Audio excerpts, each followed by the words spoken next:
comienzo de semana. ¿Cómo están? Esto es La Letra Chica. Jorge Temponi, ¿cómo andás? Maite Sarasola, muy bien. ¿Y tú? Muy bien, muy bien. Bienvenidas, bienvenidos. Tenemos varios temas sobre la mesa, 3 bloques, 3 temas.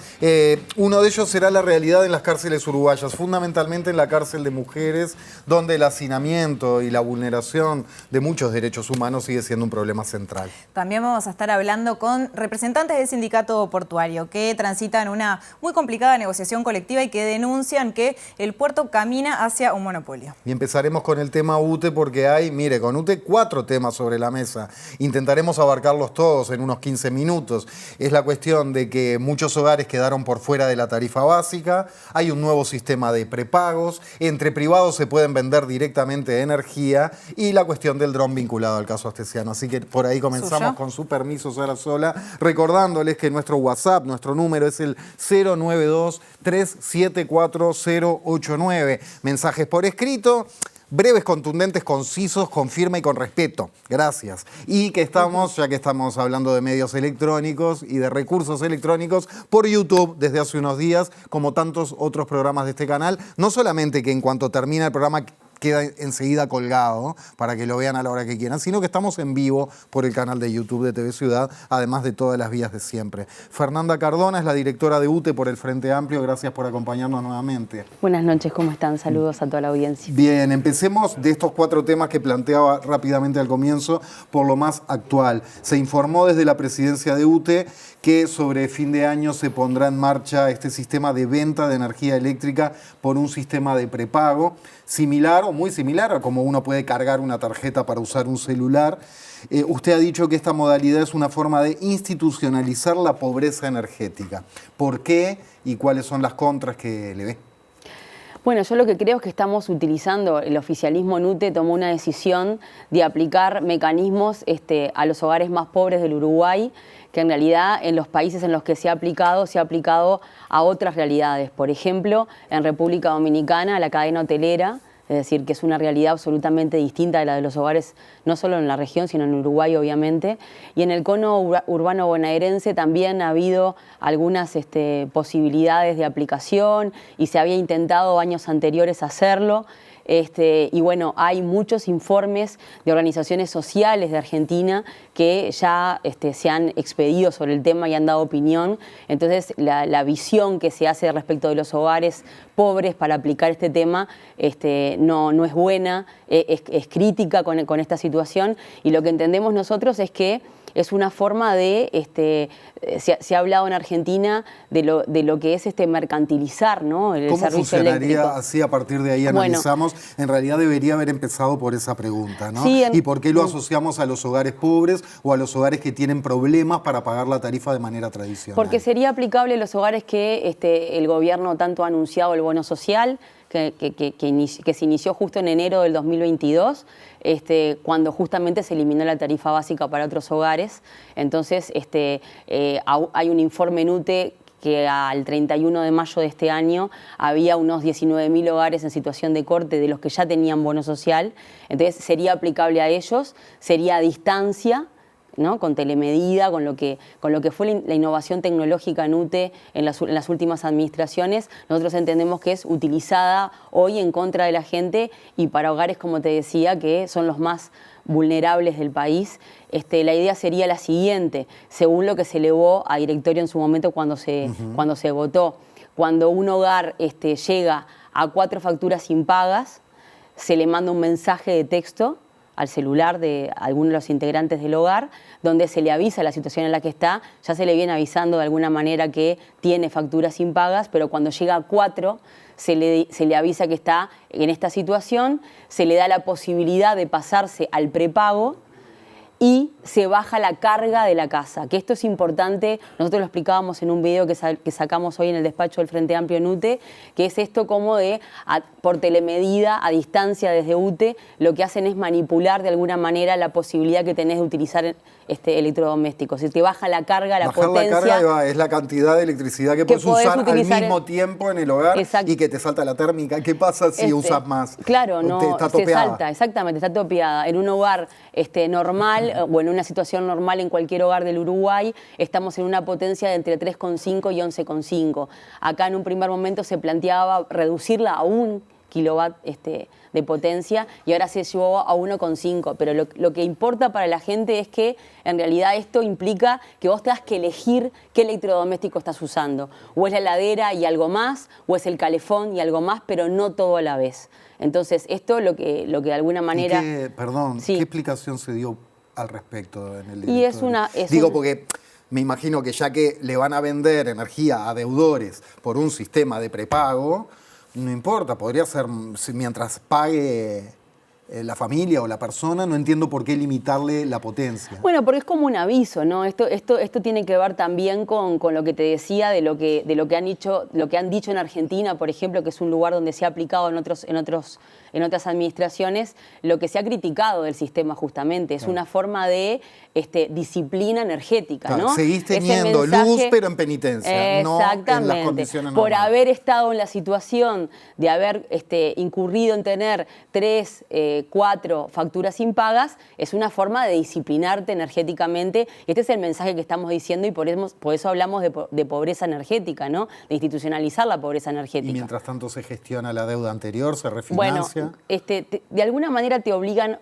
indirectamente a pasarte al prepago, porque te dicen, bueno, si tú te pasas a prepago por un año y te mantenés recargando, como decías tú, como se hace el celular o un cable, como puede ser en cualquiera de los hogares, se congela, se suspende el cobro de la deuda anterior, si te mantenés de alguna manera en el sistema. Entonces es una forma de que la persona, el hogar, obviamente se tenga que pasar a este prepago durante un año. Entonces una de las preguntas que hacemos es, ¿y si la persona quiere volverse al sistema que tiene el resto de las casas, de los hogares? Antes del año. Antes del año. ¿Por qué no puedo volver a poder pagar de manera mensual o como sea y que no me puedan de alguna manera, de manera a distancia, controlar cuál es mi uso de la energía, ¿no? Entonces, acá creo que hay varios conceptos que son importantes trasladarle a la gente. Primero, el no poner a la gente en contra de la gente. Me han preguntado mucho esto, bueno, a muchos vecinos en los barrios y en todo el país nos dicen, bueno, pero si yo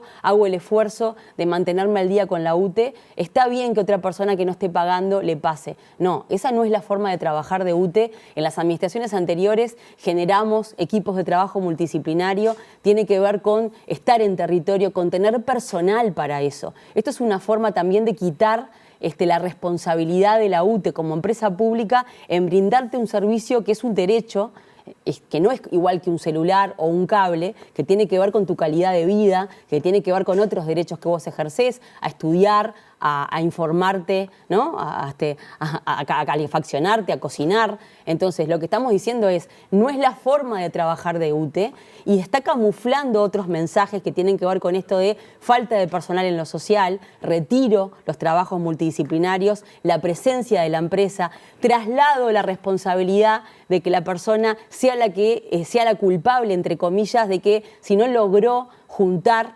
ese aporte que tiene que hacer, esa recarga que tiene que hacer, es la responsable de no tener la luz. Le estoy quitando la responsabilidad a la empresa de brindar un servicio de energía, ¿no? ¿Y qué diferencia hay entre esta situación actual de que pases a un sistema de recargar porque sos deudor y lo que antes era un corte puro y duro? O sea, no... Digo, por lo del vaso medio lleno o medio vacío, ¿no es mejor un sistema de prepago con tarjeta con todas las contras que acabas de plantear que te corten la luz directamente? Pero el tema es, todos los estudios, el bagaje institucional que tiene UTE en el trabajo en territorio, en los diferentes barrios de Montevideo y en todo el Uruguay, dan cuenta de que esta no es la forma de tener sostenibilidad con los hogares más pobres en el Uruguay. La forma es estar presente como empresa pública, además, trabajando con el barrio.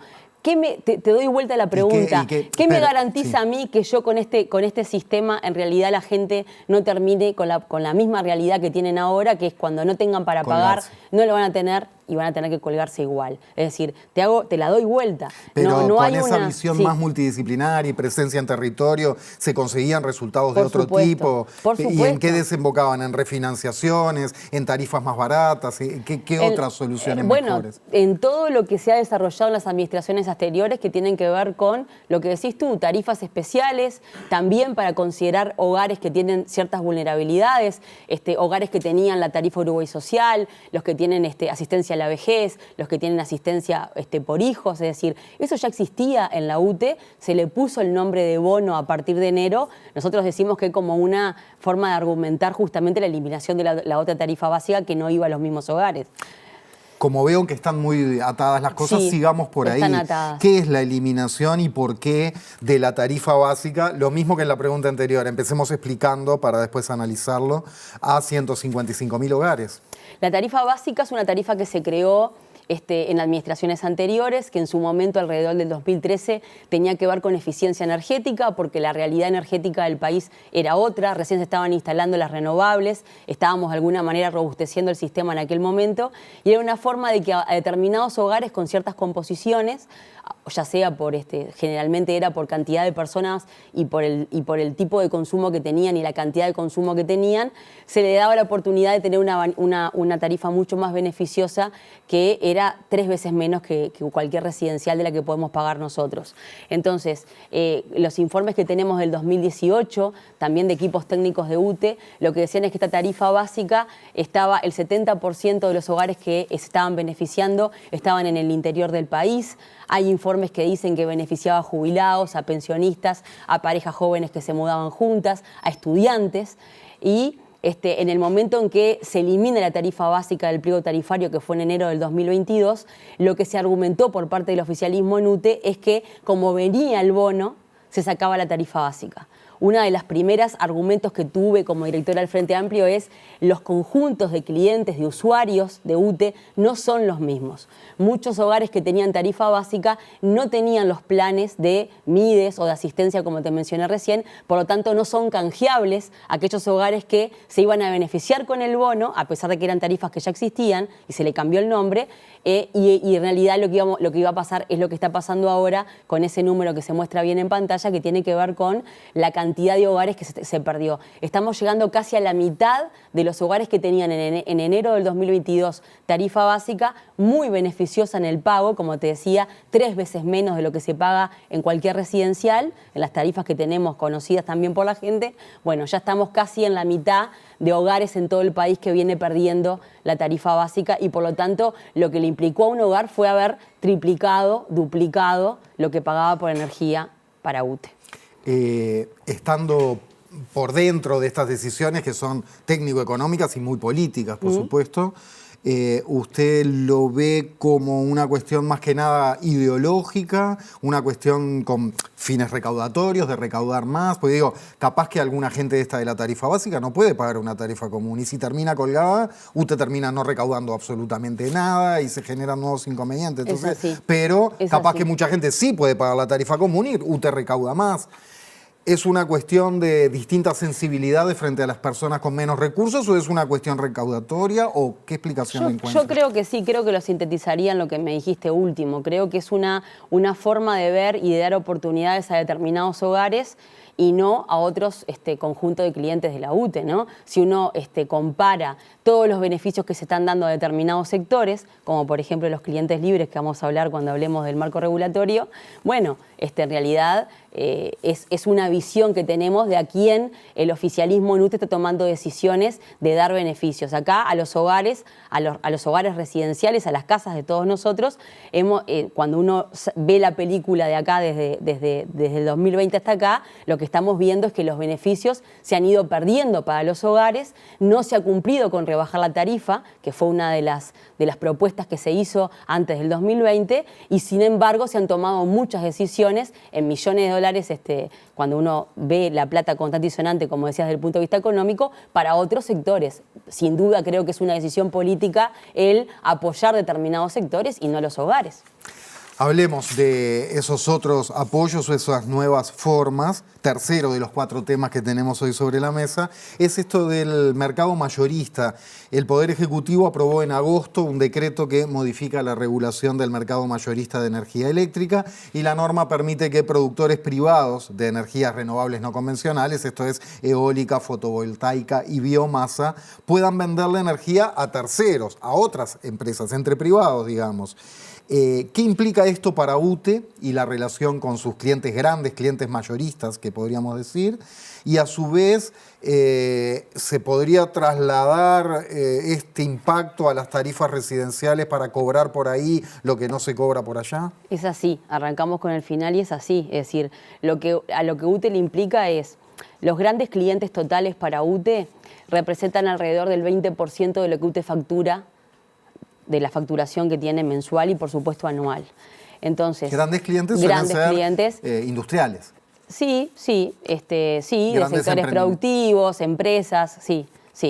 Entonces, vamos, que gastan muchísima luz por mes. Claro, muchísima. Que tienen un consumo que está definido por la normativa también, que de hecho es de 250 kilowatts en adelante, si bien ahora el Poder Ejecutivo después modificó una parte y de alguna manera limitó a qué grandes clientes se estaba refiriendo, porque se dio cuenta que era un golpe importantísimo en UTE y lo que hizo fue reducir a los primeros 50, a los más grandes, que en realidad eran los que primeros iban a ir o los que tenían más posibilidad, como decís tú, grandes empresas, sectores productivos importantes que tienen la posibilidad de alguna manera de hacer contratos con otros privados y poder hacer eso más rápido. ¿Lo limitó de qué manera? ¿Calculó los 50 que más gastan, cuánto gastan? Exacto, y dijeron de acá para arriba? Pasó de 250 a 1.500. Ajá, bien. ¿Y cómo entonces es el sistema y cómo le pega a UTE? El sistema es el siguiente, la posibilidad de que privados contraten con privados a través de contratos donde se van a comprar entre ellos energía.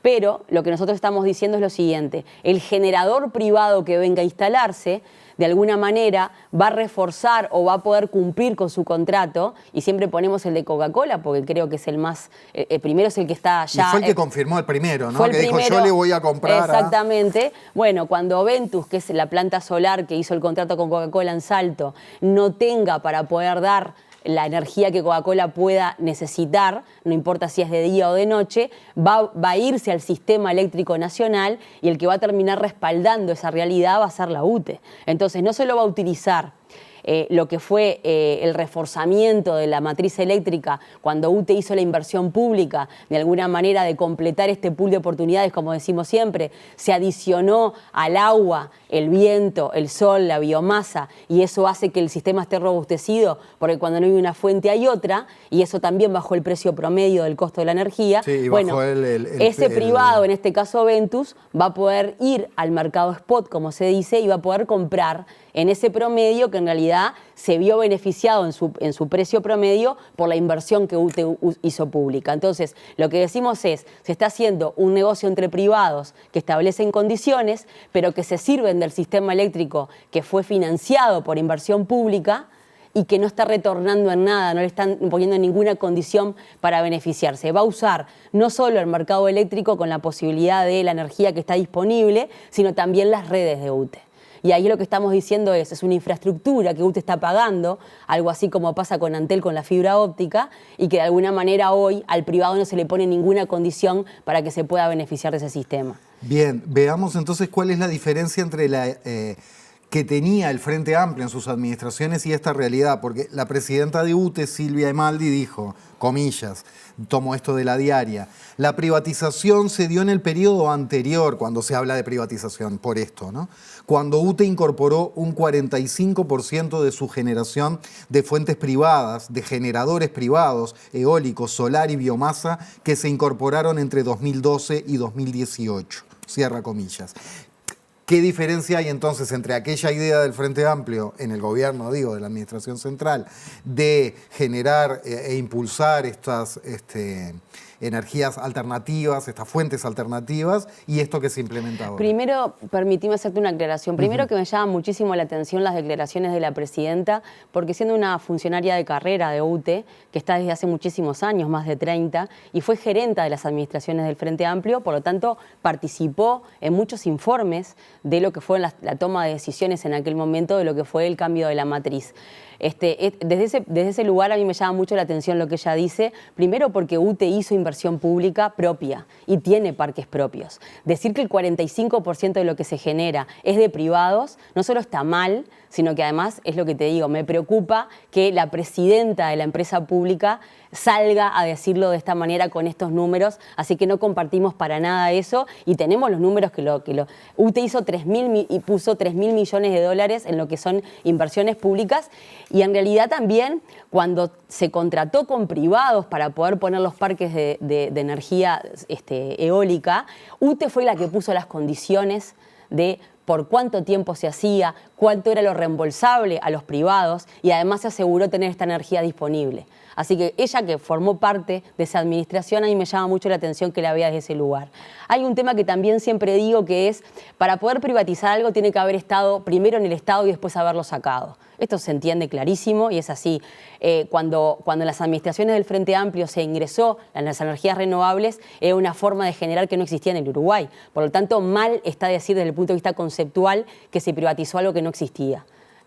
No se privatizó algo que no venía porque estaba nuevo. Fue un proyecto que justamente, además lo defienden al día de hoy, este oficialismo en todo el mundo. Por lo tanto, lo que hizo el Uruguay y la UTE en particular fue planificar a mediano y largo plazo una matriz distinta, descarbonizada, amigable con el medio ambiente, soberana, que nos permitió como país pasar de ser importadores de petróleo a ser exportadores de energía, como nos pasa con Brasil y con Argentina, y por lo tanto eso para mí no es una privatización. Será un tema para discutir, seguramente puede haber mucho intercambio en el tema, pero entiendo que no es una privatización. Pero, perdón, un segundito sí, ahí. Sí. Lo que en aquel momento sí se habilitaba entre privados a hacer negocios, pero con otras características. Sí, pero lo que pasa es que la normativa del marco regulatorio es una ley del 97 que fue reglamentada por decretos del 2002. Por lo tanto, no son normativa de la administración del Frente Amplio. Eso es una primera aclaración. O sea, esa es la última normativa y ahora viene otra. Esa es la normativa. No hubo normativa nueva exacto. en el gobierno del FA. Esa normativa que estuvo vigente en el 97 y en el 2002 sí. y que quedó vigente,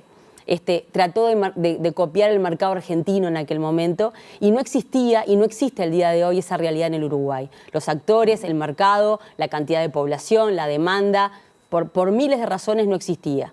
Cuando el Frente Amplio viene a gobernar y toma la decisión de hacer el cambio de la matriz, lo hace con otra normativa vigente que tenía que ver con la posibilidad de hacer contratos justamente por ser temas de energético, recurrió al TOCAF, recurrió a otra normativa vigente que no era el marco regulatorio. Esa es una discusión que se viene dando, pero es contar la mitad de la película, decir que el Frente Amplio había privatizado. Es un marco regulatorio que no dejamos vigente nosotros, que utilizamos otro marco vigente y que con ese se cambió la matriz eléctrica y con inversión pública y también con posibilidad de contratos, pero UTE poniendo las condiciones a 20 años de cómo se iba a comprar esa energía. Por lo tanto, las visiones... ¿Y eso se elimina ahora? ¿Hacen lo que quieren los privados? No, lo que están no. haciendo ahora es a través de esta ficción, de esa normativa que quedó vigente, pero que nunca se había aplicado en la vía de los hechos, dicen, bueno, esto está vigente, se puede utilizar, que vengan los privados y no le ponemos ninguna condición.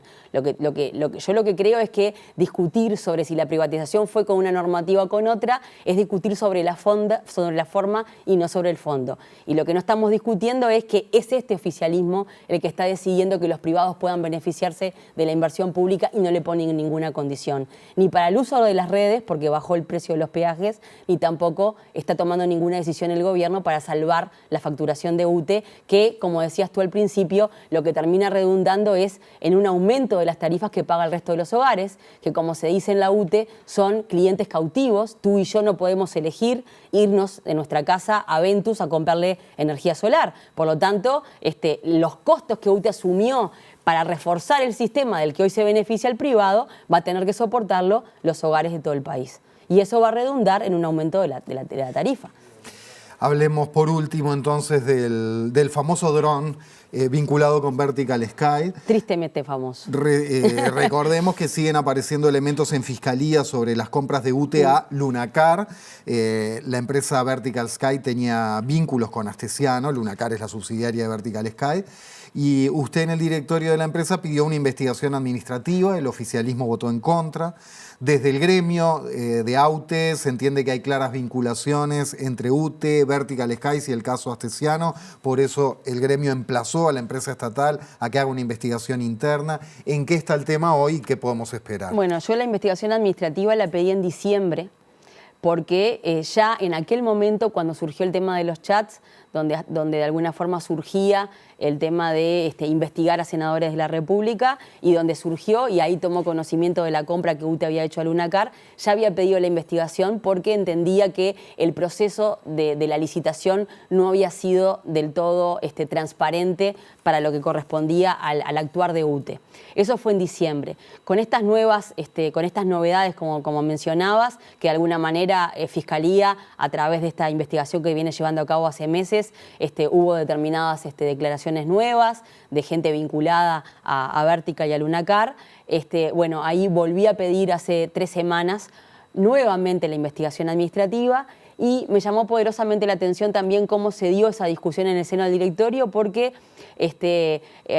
había una de las vocales que quedó en el lugar del director Algorta, que es Mariano Villos, que no estaba presente en esa sesión, y por lo tanto estaba el vicepresidente Julio Luis Sanguinetti, el director Pesbos, que es el representante de Cabildo Abierto, quien les habla, y la presidenta, a la cual le pedí, por razones de estar vinculada de alguna manera, su esposo forma parte del staff de UTE, gerente de UTE, y está en TICS, en Tecnologías de la Información, que también estuvo de alguna forma involucrado en la compra, es decir, es parte del que trabajó el tema del pliego y la invitación a Vertical y a Lunacar. Le pedí que se excusara en la votación, porque entiendo que si de alguna manera se resolvía la investigación, podía tener algún tipo de vinculación personal. Por lo tanto, la votación quedaba con 3 integrantes del directorio de 5, y ahí había una oportunidad, creo que muy buena, de parte de Cabildo Abierto para haber acompañado esta investigación, que no votó. Así que volví a quedar en minoría, porque votó en contra el vicepresidente, el representante de Cabildo Abierto, y no se votó la investigación. O sea que sigue en manos de la justicia el tema por ese lado, y por el otro lado UTE no perdió este dinero finalmente. Eran esos $750.000, era ese dron, lo recuerdo porque lo hablamos hace ya meses, era ese dron compartido con la Armada, ¿era? O con la Fuerza Aérea. Con la Fuerza Aérea, gracias. Bueno, esta cuestión vinculada a Vertical Sky, y que no llegaba, era el dron que demoraba en llegar. Sí, es un dron que nosotros logramos que se rescindiera el contrato. Eso no es menor. Creo que el seguimiento del asunto y el estudio del asunto en 9 meses hizo que de alguna manera marcáramos pauta de que esa compra no podía seguir adelante. Y otra de las novedades que surgió hace poquito tiempo, que tiene que ver con pedidos de acceso a la información pública que hicieron periodistas, lograron acceder a documentos que no me habían dado a mí en su momento en este pedido de informes que hice como directora del Frente Amplio, que tiene que ver con las observaciones que Diesel Motors, que también se había presentado en su momento como interesada, hizo al pliego de la compra, donde Diesel dice en su informe que justamente es un dron de características militares, que no existe prueba en el mundo y que incluso sirvieran para las redes de UTE. Es decir, que no iba a ser compartido entre la Fuerza Aérea y UTE. Era para la Fuerza Aérea. Pagado por UTE. Pagado por UTE. Por hoy es todo. Seguiremos con más asuntos y más noticias. Fernanda Cardona, integrante del directorio de UTE por el Frente Amplio, gracias por estar. Gracias a ustedes por la invitación. Ya seguimos con más de La Letra Chica. Nos queda, como decíamos, el tema cárceles y el tema puertos.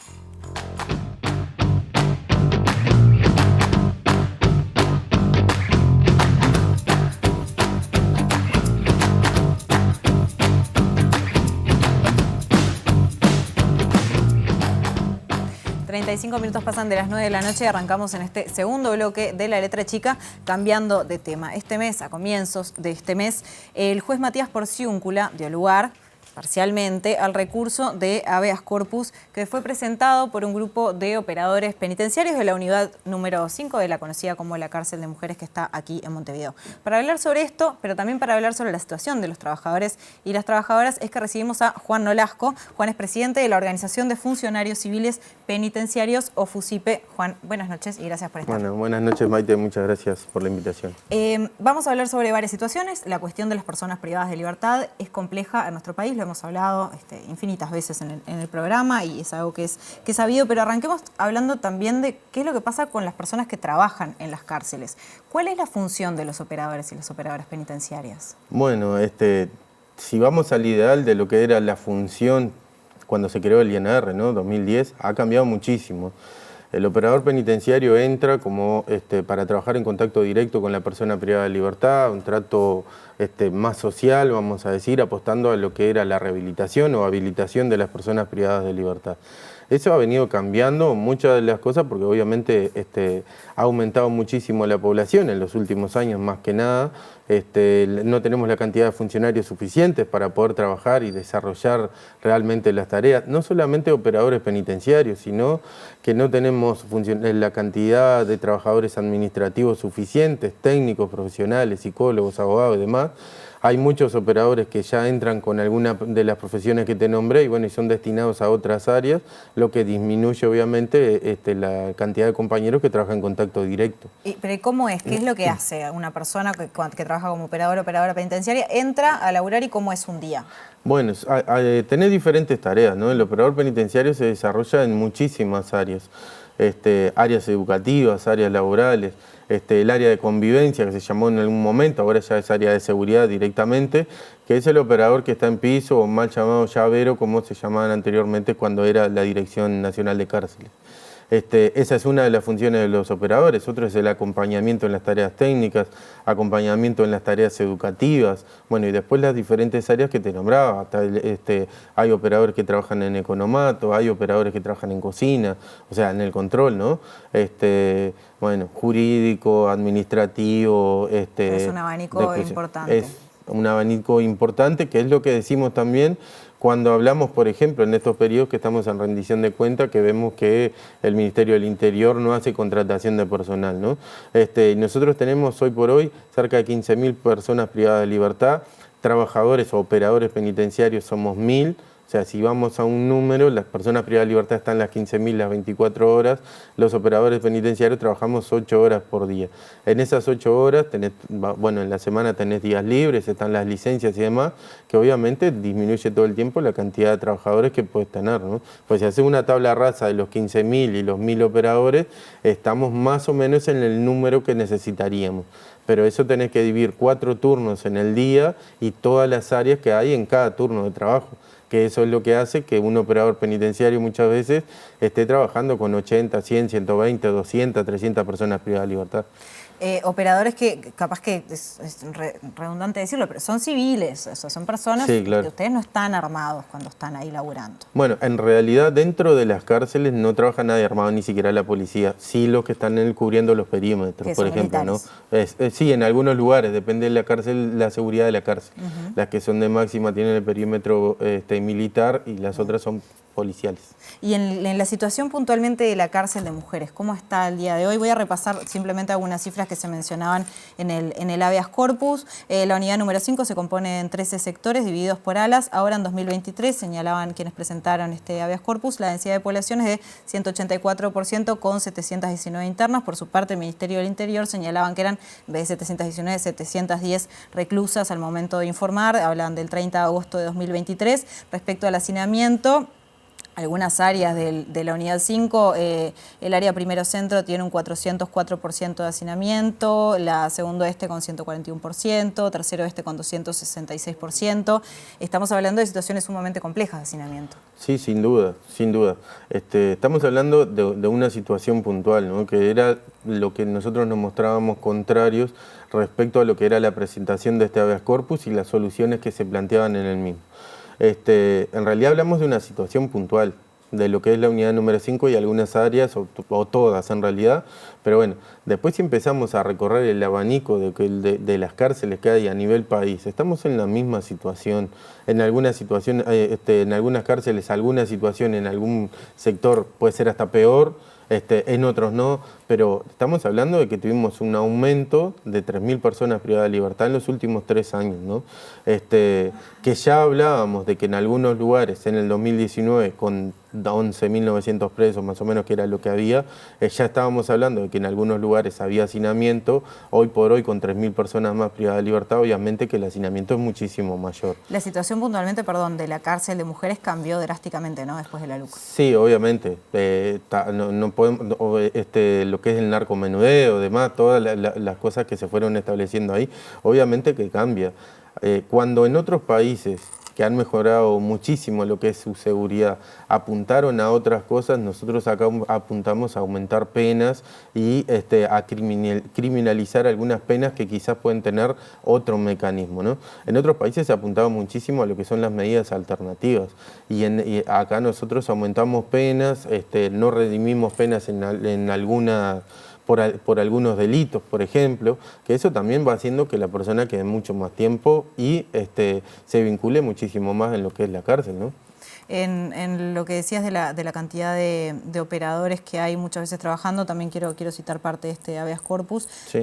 Señalan, a veces hay 1 o 2 funcionarios para custodiar 300 reclusas poniéndolas en riesgo, así como los propios funcionarios señalan también, tan así que las propias personas privadas de libertad gestionan la convivencia dentro de los sectores con sus propias normas, como por ejemplo PPL, que son personas privadas de libertad, que son mantenidas en calidad de secuestradas por otras, por deudas de drogas, extorsionando a sus familiares mediante envíos de videos intimidatorios, sometiéndolas a torturas para agilizar el envío de dinero. Después mencionan otras situaciones que se viven allí que también son muy graves, ¿no? Sí, obviamente esas son situaciones graves. No podemos olvidarnos también, hace un tiempo atrás en el CONCAR pasó lo mismo. Una persona que estuvo muchísimos meses siendo secuestrado ahí, que sale con un problema de desnutrición.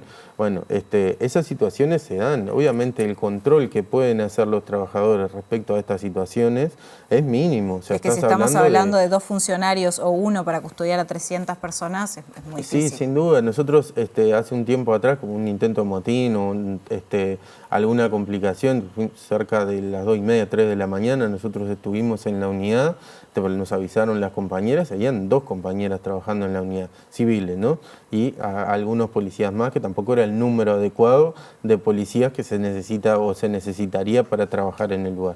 Pero habían dos compañeras. Nosotros había, bueno, después que pasó todo lo que fue esa situación, y a modo de broma, habían más perros que funcionarios ese día, ¿no? Entonces era una situación muy compleja. De ahí estamos hablando de que hay más de 300 personas privadas de libertad para una compañera. ¿Qué se hace en esos casos? Por ejemplo, ahí los operadores piden asistencia a la policía. ¿Cómo es? El tema es ese también.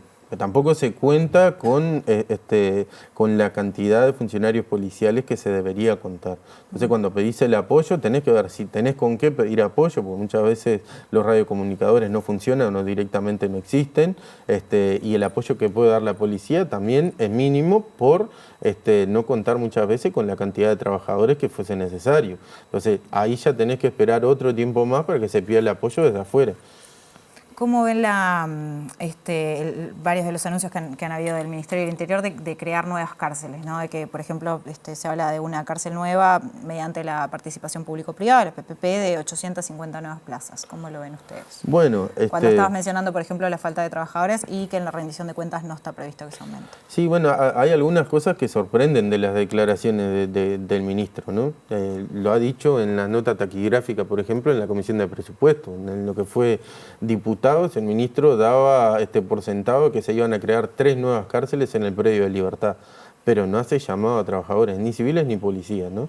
Entonces, no es el tema solamente crear cárceles. Acá necesitas un montón de otras cosas más.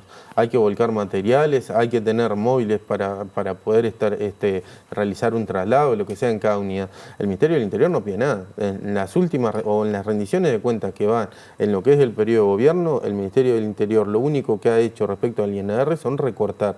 Recortaron vacantes, transformaron vacantes de civiles en policías, que eran policías no para cárceles, policías para lo que es la afuera, la calle. Habla también un poco de lo que es la lectura del Ministerio del Interior respecto a lo que es la seguridad. Y nos olvidamos muchas veces que el núcleo de la seguridad pública está en las cárceles, y eso no lo está viendo este Ministerio del Interior o el poder político, no lo están viendo de esta forma. Hace pocos días se dio a conocer un informe del Ministerio del Interior en el cual señalaban que la reincidencia en Uruguay se ubica en un 70%, ¿no? O sea, de las personas que salen de las cárceles, un 70% reincide. ¿Cómo lo ven ustedes que están desde adentro, justamente? Bueno, sí, obviamente, cuando empezás a conocer a las personas privadas de libertad y ves que es un ida y vuelta constante, pero hay personas que están privadas de libertad, y en esto hablamos también de lo que tú decías hoy, o lo que hablábamos del aumento de las penas, el no redimir y demás. Hay personas que están muchísimo tiempo dentro de las cárceles, o pueden hacer un proceso muy lindo dentro de las cárceles, porque siempre hablamos de lo que es el sistema penitenciario cuando pasa alguna cosa, cuando hay algún muerto, o cuando pasan algunas cosas como algunos episodios de violencia, ¿no? Pero también en las cárceles se hacen procesos buenos. El tema es que ese proceso no tiene un acompañamiento después. Un proceso con todas las debilidades del sistema que te planteaba antes, pero después no hay un acompañamiento afuera.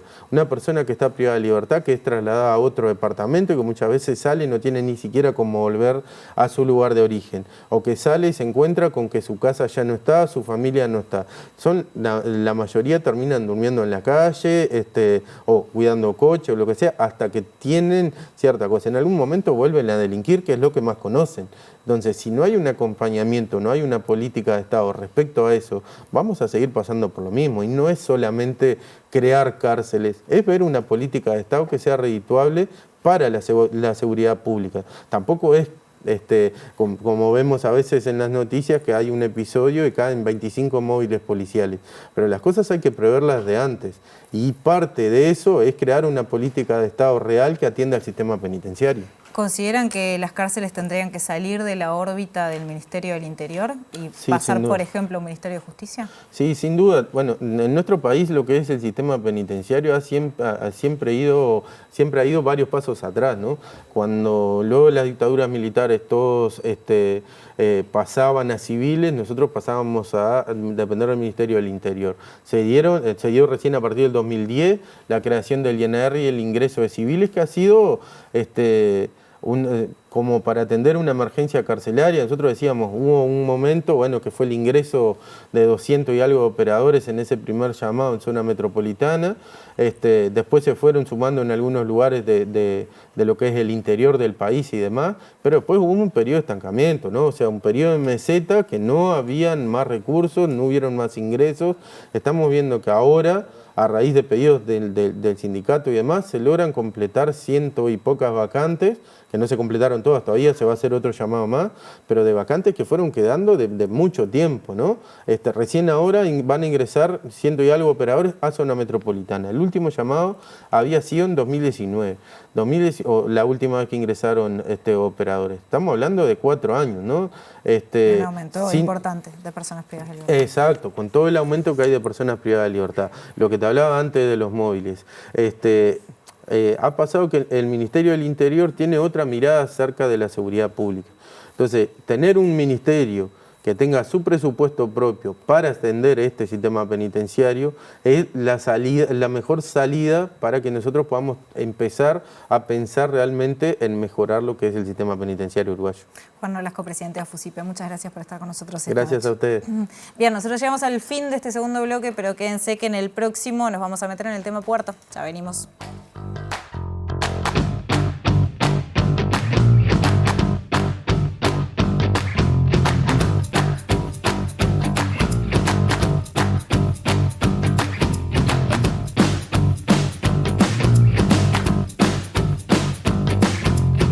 El puerto venía siendo tema ya en la agenda y en este mismo programa por la adjudicación hasta 2081, por la concesión hasta 2081 y la discusión en torno a eso. Pues bien, además y ahora los trabajadores portuarios se han declarado en conflicto y están evaluando medidas porque los empresarios se pararon por debajo de las pautas salariales que marcó el gobierno. Esto es central, el tema salarial, pero hay otros asuntos también sobre la mesa. Estamos, recordamos, en la negociación de la 10ª ronda de consejos de salarios, que según los y las trabajadoras se encuentra estancada.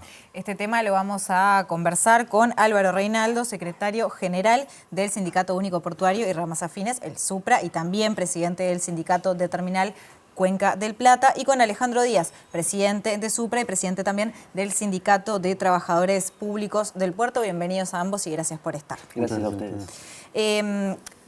Denos un estado de situación para comprender en qué están y por qué se declararon en conflicto entonces. Bueno, arranco.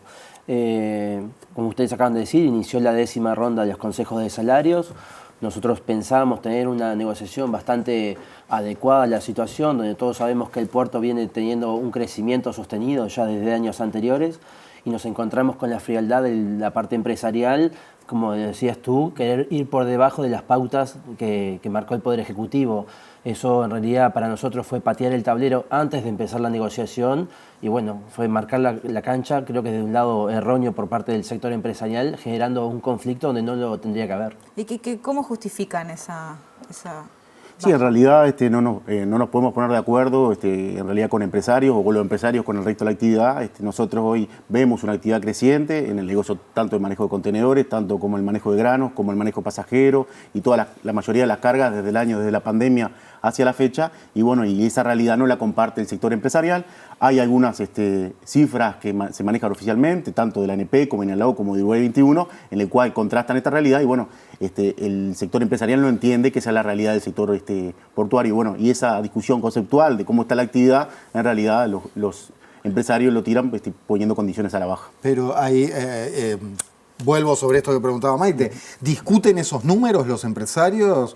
¿O dicen, sí, está bien, los números dan esto, pero fíjense que, y ahí viene algún otro tipo de explicación de por qué ellos no pueden dar un aumento mayor? Bueno, en realidad no. Nosotros presentamos justamente con nuestros asesores económicos los números que son de gobierno, los que escuchamos nosotros en la prensa a diario, donde en el 2022 se superó el 1.000.000 de TEUs. Movimientos, las cargas fueron de cargas récord, tanto en cantidad de toneladas como los precios que se consiguieron en el exterior. Aumento de tarifas hace poco, que fue tema también. Tal cual, sí somos conscientes de la sequía que hubo, que eso nadie lo puede dejar pasar de lado, pero sí también estuvieron contemplados otro tipo de cargas, tanto en el interior como aquí en Montevideo, de otro tipo de cargas, incluso Brasil trajo su soja para mover desde Palmira, que eso también contempló un poco las pérdidas que se venían teniendo acá. Bueno, para nosotros es todo un crecimiento y bueno, es lo que no se ve reflejado. Nosotros estamos dispuestos a discutir, pero esos números no los pone el sector empresarial. Dicen que no son los números que ellos manejan, pero tampoco los ponen sobre la mesa como si nosotros lo hicimos. Hablemos de esta cuestión relacionada con la concesión esta de 60 años en su momento, ¿no? Hasta el 2081, que se parece mucho a un monopolio o a un casi monopolio, como sabemos. TCP está muy fuerte a partir de esta concesión, Montecón un poco acorralada. ¿Se puede especular con que esto sea consecuencia de lo otro? Es decir, que en una situación cuasi monopólica tengo la vaca atada y ofrezco lo que quiero, por ese poder que me da tener la vaca atada. Y en realidad eso, atarlo, no creo que no podemos, porque en realidad ahí es un sector empresarial que está compuesto por diferentes empresas, si bien tiene un peso importante esas empresas porque manejan casi la mitad de los trabajadores, estas dos empresas que nosotros manejamos, TCP y Navío, que fueron las primeras que tomaron medidas en la jornada del viernes, manejan aproximadamente un 50% de los trabajadores de la parte privada. Y bueno, no lo podemos atar porque obviamente hay diversas actividades, que son diferentes empresas, pero sí, la concentración de contenedores nosotros denunciamos un momento cuando nos declaramos en conflicto, cuando conocimos por parte, como saben todos ustedes, este acuerdo que hizo el gobierno con Catornatí, denunciando que esto iba a traer consecuencias, que se visorábamos un monopolio y concentración de carga por esta empresa, que conocíamos la empresa y al día de hoy está que nosotros tenemos relacionamiento con estas empresas, tenemos un difícil relacionamiento, el gobierno también tiene un difícil relacionamiento y hay otros actores, por suerte ahora, que salen un año y medio después a poder poner el tema de las repercusiones que tiene esto con respecto a las tarifas, con respecto también a los tiempos de espera de los buques que tiene que esperar. Y bueno, nosotros también vemos que hubo pérdida de puestos de trabajo, se concentraron el trabajo en una sola empresa, ese trabajo no se repuso tampoco, pero bueno, sabemos también que esto va a tener larga tela para cortar, ya que se está manejando muy poca información, la concesión es hasta el año 2081, las obras que va a hacer la empresa, recién ahora empezó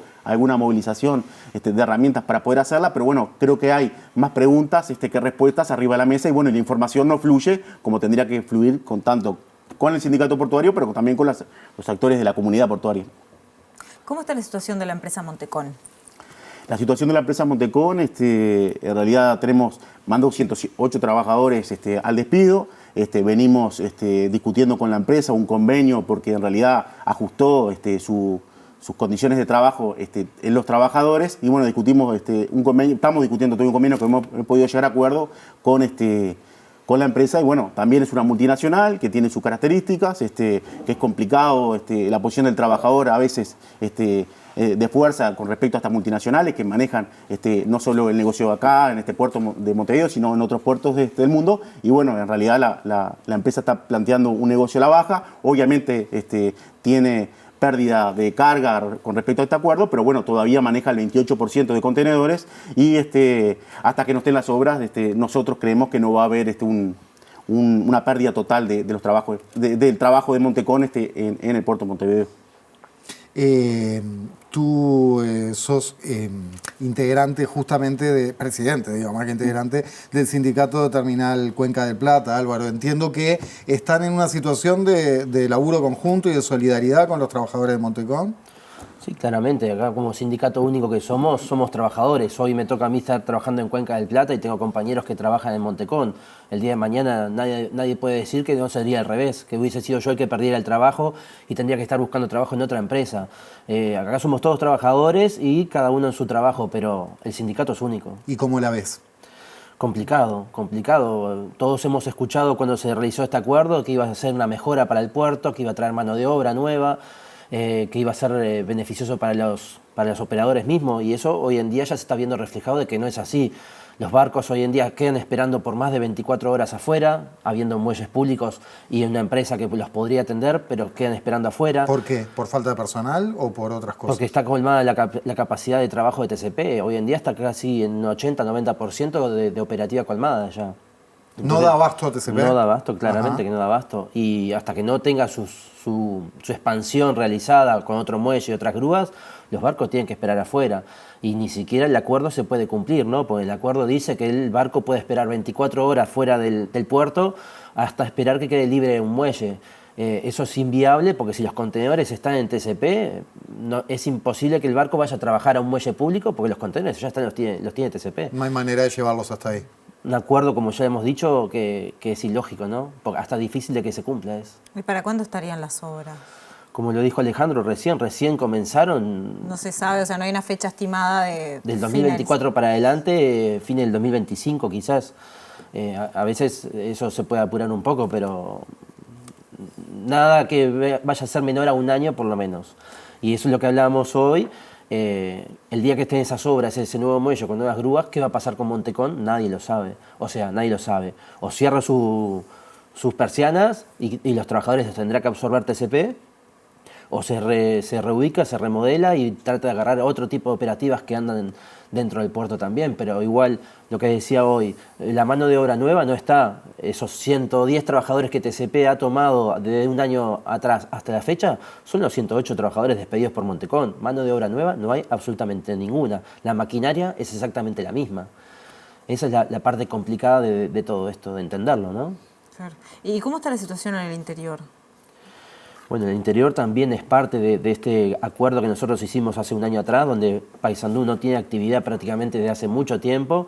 Fraivento viene esporádicamente teniendo alguna operativa, pero tampoco las previsiones para el futuro, las promesas de gobierno que se hicieron en su momento, que nosotros hemos hecho algún spot de video para poder circular y hacer entender a la población de que las promesas esas de que se iba a invertir, que iba a haber trabajo, fueron todas mentiras. No hay absolutamente ningún trabajo en Paysandú y en Fraivento eso viene replicándose igual de la misma manera, Creo que la última operativa que tuvieron, no sé si fue en mayo, y hasta fines de año no prevén tener nuevas operativas. Y no es común, o sea, esto es una baja en la comparación histórica. Fraiventos siempre, o sea, Paysandú siempre tiene sus limitaciones de infraestructura, de lo que es el lugar en sí. Fraiventos ha tenido mayores operativas por estar UPM cerca y tiene un poco de infraestructura, profundidad el muelle también. Pero igual, ahí lo que falta es inversión, lo que prometieron fue inversión y claramente para que un empresario sea atractivo ir a instalarse y tratar de sacar su mercadería por la vía de navegación y no por el transporte, como lo vemos hoy que está colmado y realmente saturado el transporte de camiones, es generando infraestructura y que sea atractivo para el empresario. Bien, volvemos al principio, se declararon en conflicto, posibles medidas a tomar, ¿cómo sigue esto? Y eso lo estamos analizando. En realidad tenemos una próxima reunión el día jueves. Hoy se reunió el secretario ejecutivo. Seguramente en el correr de mañana hay una asamblea de otra parte del sindicato que son los depósitos portuarios y extraportuarios, los que hacen el consolidado y manejan el manejo del contenedor vacío. Y bueno, y en función de las asambleas que tengamos de acá el jueves se van a ir resolviendo nuevas medidas, en las cuales vamos a ir comunicando. Para cerrar simplemente, porque no manejamos números, decíamos, las empresas se plantaron por debajo de la pauta del gobierno. ¿Qué aumento plantearon y a qué aumento aspiran ustedes? Nosotros, desde que arrancó la pandemia y se vino ese famoso año puente, producto de la pandemia que no iba a haber negociación, desde esa fecha hasta ahora no hemos recibido ni un solo peso de aumento real de salario. Creo que con actitud responsable del sindicato aceptamos el año puente sabiendo que aún el puerto no estaba ni en condiciones de tener gente en el seguro, la actividad iba a estar igual que siempre y así fue. El puerto creció durante la pandemia y no hubo ninguna empresa que cerrara ni nada por el estilo. Aceptamos ese año puente, en la ronda anterior, en la novena, nosotros, producto de ese año puente, perdimos un 4.2%, que fue lo que recuperamos en la anterior ronda. O sea que del 2020 a la fecha, el trabajador portuario no ha recibido un solo peso de aumento real de salario. Y los que nos vienen a proponer los empresarios ahora son 3 años más de un convenio de consejo de salarios, cosa que siempre son 2. Ahora nos ofrecen 3 años, o sea que sumado a los 3 anteriores, 6 años de sin tener un aumento real de salarios. O sea, 3 años recuperando solo IPC. Exactamente. Nosotros propusimos llevar un 1,5% por cada año perdido, que da un total de 6%, un 6,5% va a dar junto con los ajustes que se van a dar, un 6,5% en estos 6 años. La torta creció, como podría decirlo de alguna manera, y en realidad no se está repartiendo de forma equitativa y eso es en realidad lo que nosotros estamos reclamando. Los números están a la vista y bueno, estamos dispuestos a discutir con cualquier indicador que sea, que sabemos que todos son buenos de la pandemia a la fecha. Y van a seguir también mejorando. Reinaldo Díaz, gracias. Muchas gracias a ustedes. Gracias. Muy bien, nosotros llegamos al final de este programa de lunes de La Letra Chica. Gracias por acompañarnos como siempre, que se viene. 22:08, ya empieza línea de 3, volvemos el miércoles. Chao, que descansen.